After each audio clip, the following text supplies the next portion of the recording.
1,00,000 మంది శివభక్తులతో కలిసి మహారుద్రాక్ష పూజలో పాల్గొనండి. వెంటనే కాల్ చేసి మీ పేరును నమోదు చేసుకోండి. నమస్తే అమ్మ. నమస్తే అమ్మ. తెలంగాణలో ఓ వీడియో బాగా వైరల్ అవుతుంది. భార్యాభర్తలు, ఆ అమ్మాయి కన్సీవ్ అయ్యింది, ప్రెగ్నెన్సీ అయితే భర్త డిఎన్ఏ టెస్ట్ చేయించుకోమన్నాడు. ఆ అమ్మాయి అది తట్టుకోలేకపోయింది, సూసైడ్ చేసుకుంది. నిజంగా దీన్ని ఫస్ట్ ఎలా అంటే మనుషులు ఎలా ఉంటారు అంటే ఒక్కొక్కరు ఒక్కొక్క రకంగా ఆలోచిస్తారు. అంటే డిఎన్ఏ టెస్ట్ చేయించుకోమన్నందుకే ఆవిడ సూసైడ్ చేసుకుంది అంటే ఆవిడ తప్పు చేసేసింది అంటే కాదు రాదు గారు. చాలా ఒళ్ళు మండిపోతుంది నాకైతే మీరు ఈ టాపిక్ చూస్తే. అంటే భార్య భర్త కదా, భార్య మీద భర్తకు, భర్త మీద భార్యకు, మీ ఇద్దరికి నమ్మకం లేకుండా, నీ భార్య మీద నీకు నమ్మకం లేకుంటే కదా నువ్వు డిఎన్ఏ టెస్ట్ చేయించుకోమంటావు, అంతే కదా. నువ్వు నమ్మకం ఇప్పుడు ఎంతమంది అండి, ఇప్పుడు ఎవరు అడిగారు డిఎన్ఏ టెస్ట్? భార్య ప్రెగ్నెంట్ అనగానే ఆడు సెలబ్రేషన్ చేసుకుంటాడు, టేక్ ఇట్ గ్రాంటెడ్, నా కూతురు, నా కొడుకు, నా వంశము అనుకుంటాడు. కానీ నీకు తప్పుడు ఆలోచనలు ఎందుకు వస్తాయి? నువ్వు తప్పుగా ఆలోచించి ఆమె మీద మీరు బ్లేమ్ చేసి అన్ని కమెంట్స్ ఎందుకు రాస్తారండి? అంటే ఆమె ప్రూవ్ చేసుకోవాలా? సీతాదేవి లాగా ఆమె అగ్ని ప్రవేశం చేసి ఎస్ నేను పర్ఫెక్ట్ అని చెప్పాలా? ఎంతవరకు కరెక్ట్ అండి అది? అంటే అలా లేకపోయింటే తను బతకాలి కదా, ఎందుకు అంటే తప్పు చేసిందంటే అందుకనే నా సూసైడ్ అనే. కాదురా దరిద్రుడా, కాదు దరిద్రుడా, నేను నీకు ప్రూవ్ చేయాల్సిన అవసరం లేదు, నేను చాలా పర్ఫెక్ట్ అని చెప్పేసి ఆమె పాపము.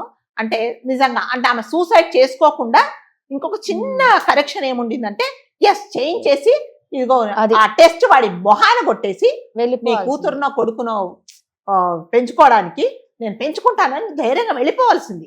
చావు అనేది దేనికి పరిష్కారం చెప్పండి రాజుగారు? ఒక భర్త ఒక భార్యను నువ్వు డిఎన్ఏ టెస్ట్ చేసుకోమంటావా? మీకు తెలుసో తెలీదో కొన్ని సంవత్సరాల ఈ సినిమా వచ్చింది. సో అందులో ఆ అమ్మాయిని చాలా ప్రేమిస్తాడు. అతను ప్రేమిస్తే అతను ఏం చేస్తాడంటే, నువ్వు వర్జినా కాదా ఒకసారి టెస్ట్ చేయించుకో, టెస్ట్ చేయమని చెప్పేసి ఆమెను మామూలుగా హాస్పిటల్కి తీసుకెళ్ళన్నట్టు తీసుకెళ్ళి డాక్టర్కి చెప్తాడు టెస్ట్ చేయమని. వదిలిపారేస్తున్నాను అబ్బాయిని జీవితాంతము. వాడు తర్వాత తెలుసుకుంటాడు నేను చేసింది తప్పు అని తెలుసుకుని జీవితాంతం ఆమె కోసం చాలా చేస్తాము రాదండి. అంటే మనిషికి మనిషి మీద నమ్మకం లేకపోతే ఎందుకండి బతుకు? నీకు ఒక భార్య ఒక భర్తను నమ్మట్లేదు, ఒక తల్లి కొడుకుని నమ్మట్లేదు, కొడుకు తల్లిని నమ్మట్లేదు, ఎవరిని నమ్మ స్టేజ్ లో ఎవరు లేరమ్మా. కాదు మరి భార్యకు బాధ ఉంటుంది కదా. కాకపోతే ఇప్పుడు ఆ అమ్మాయి చేసిందంటే చిన్న పొరపాటు ఏంటంటే, ఎస్ వాడు చెప్పాడు కదా చేయించుకొని ఆ రిపోర్ట్ వాడి మొహాన విసిరేసి నువ్వు హాయిగాని అంతకు నువ్వు మళ్ళీ వాడి మొహం చూడకు. ఆ పని చేసింటే అందరు శభాష్ అనేవాళ్ళు. కాకపోతే అంటారు కదండి, ఇప్పుడు నా భర్తే నన్ను అవమానించాడు, నా భర్తే నన్ను నమ్మలేదు, ఇంకా నాకెందుకు ఈ బతుకు అనుకొని ఆమె పాపము రెండు ప్రాణాలు కదా. నిజంగా వాడు మర్డర్ చేసినట్టే కదా, ఇద్దరిని చంపేసినట్టే కదండి వాడు. అంటే భర్తలకు భార్యల మీద అస్సలు నమ్మకం ఉండట్లేదండి. మరి ఏం చేయాలి మరి ఎక్కడ అంటే ఏం చేసి ప్రూవ్ చేసుకోవాలి? అంటే ప్రతి ఒక్కరూ ఇంకా పోయి డిఎన్ఏ టెస్ట్ చేయించుకోవాలా?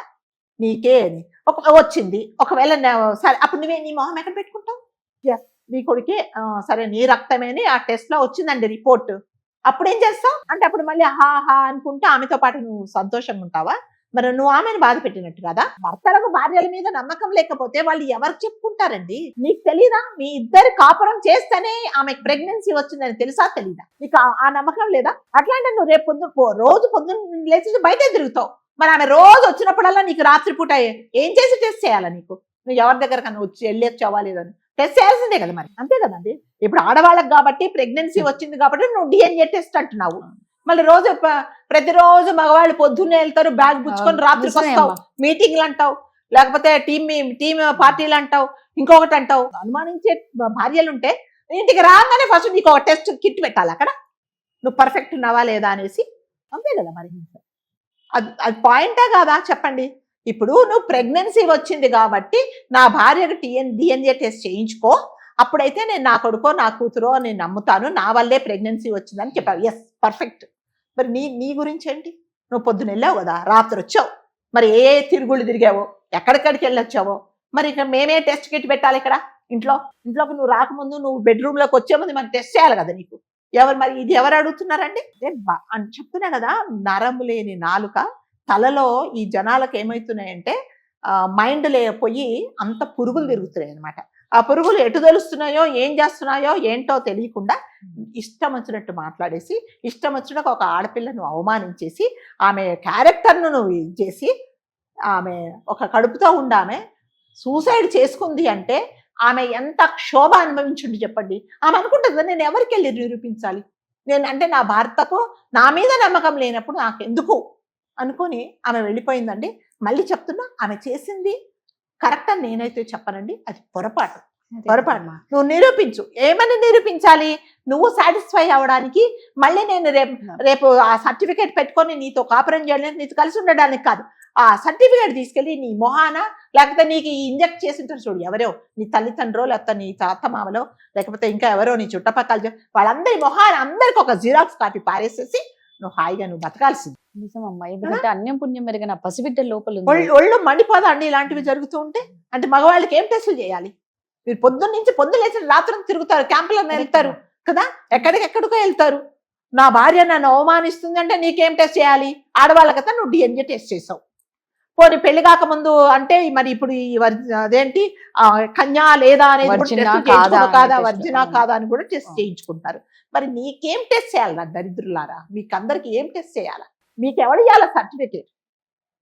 అంటే చెప్తున్నా కదా, జనాలు ఎలా అయిపోయారంటే నిజమే కదమ్మా, మరి పొద్దున పోయి సాయంత్రం వస్తారు.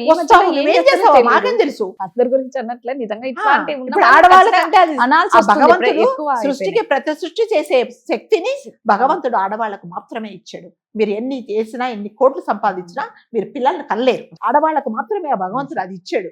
కాబట్టి మీరు ఒక స్త్రీని ఒక దేవత లాగా మా ఇంటికి ఒక వంశాంకురాన్ని ఇస్తుంది అనేలాగా మీరు ఉండాలి. కానీ నీకు అంత భార్య మీద నీకు నమ్మకం లేకపోతే మరి అంటే నీ మీద నీకు నమ్మకం లేదనమాట అసలు కదా. నీ మీద నీకు నమ్మకం లేక మీ ఇద్దరు ప్రైవేట్ టైంలో మరి నిజంగా నేనా కాదని నీ మీద నీకు నమ్మకం లేకుండా ఆమె నిరూపించుకున్నావు అనమాట. ఎస్ నీ వల్లే, నీవే పర్ఫెక్ట్, నీ వల్లే ఇది అని చెప్పడానికి నీ మీద నీకు నమ్మకం కలిగించడానికి నువ్వు డిఎన్ఏ టెస్ట్ చేయించుకోమంట, అంతేనా? సో ఇప్పుడు ఏం చేయాలంటే ప్రతి ఆడవాళ్ళు మగవాళ్ళు బయట నుంచి కాళ్ళు కడుక్కోవడానికి మంచి నీళ్ళు ఇస్తారు కదా, కడుక్కొని అట్లాగే మరి ఒక టెస్ట్ కిట్ పెట్టుకొని ఎస్ నువ్వు పర్ఫెక్ట్, ఈ రోజు చాలా పర్ఫెక్ట్, ఈ రోజు మాత్రమే నువ్వు పర్ఫెక్ట్, రేపు మా తెలియదు రా లోపలికి అని చెప్పాలి. ఎప్పుడు ఏ సంసారం నిలబడుతుంది ఏదైనా సంసారం? జనాలు అలా అదే పిచ్చి వేయటం అంటే ఇలాంటిదేనండి, అంతే. ఇది మంచికో చెడుకో తెలియదు. వాడెవరో గాని ఆయనకి ఏం చేయాలంటే ఏం చేయకూడదు, అంతే. ఒక రూమ్ లో వేసేసి మూసేయాలి చీకటి గదిలో. థ్యాంక్ యూ అమ్మా. Thank you.